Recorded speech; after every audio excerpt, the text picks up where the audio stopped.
அருப்பெருஞ்சோதி அரங்கமேடை நடக்குது. அட்சய பாத்திரத்தை பெறுவதற்கான களத்தை உங்களுக்கு தருவது என்பதுதான் இதனுடைய கேள்வி. ரொம்ப அற்புதமா சொன்னாங்க. எது குறவு? நடுவர் கூட சொன்னார். எது குறவு? காலமெல்லாம் ஆசை வார்த்தைகளை பேசிவிட்டு காதலில் கலந்து விட்டு கடைசியில் அந்த கையை உதறிவிட்டு போவதா துறவு? வாய்ப்பு கிடைக்கும் போதெல்லாம் காமத்தில் மூழ்கி தெளித்து விட்டு இனி அதற்கு வாய்ப்பு இல்லை என்கிற போது அந்த எல்லையில் இருந்து விலகி விடுவதா துறவு? பேசுகின்ற ஆசையெல்லாம் பேசிவிட்டு பிள்ளைக்கு ஒரு வீடு ஊருக்கு ஒரு வீடு என்று ஆசைக்கு ஏற்றது போல் வாழ்ந்து விட்டு எல்லாவற்றையும் விட்டுவிட்டு மனிதர்களின் ஏமாற்றங்களுக்கும் துரோகங்களுக்கும் பின்பாக இனி வாழ்வதற்கு வாய்ப்பில்லை என்று நினைக்கும் போது வருவதென்ன குறைவு? நான் இப்படி சொல்றேன், உணர்வுகளை எடுத்துக்கொண்டு வருவதுதான் துறவு. அந்த துறவைத்தான் வள்ளல் பெருமான் இங்கே முன்வைத்தார்.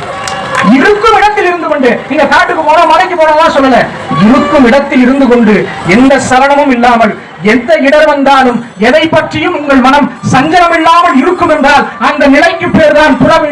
அந்த துறவு மட்டும்தான் கடவுள் அருளை பெறுவதற்கான வாய்ப்பு என்று இந்த மண்ணிலே எல்லோரும் சொல்லிவிட்டு போனார்கள். ஒரே ஒரு கேள்வி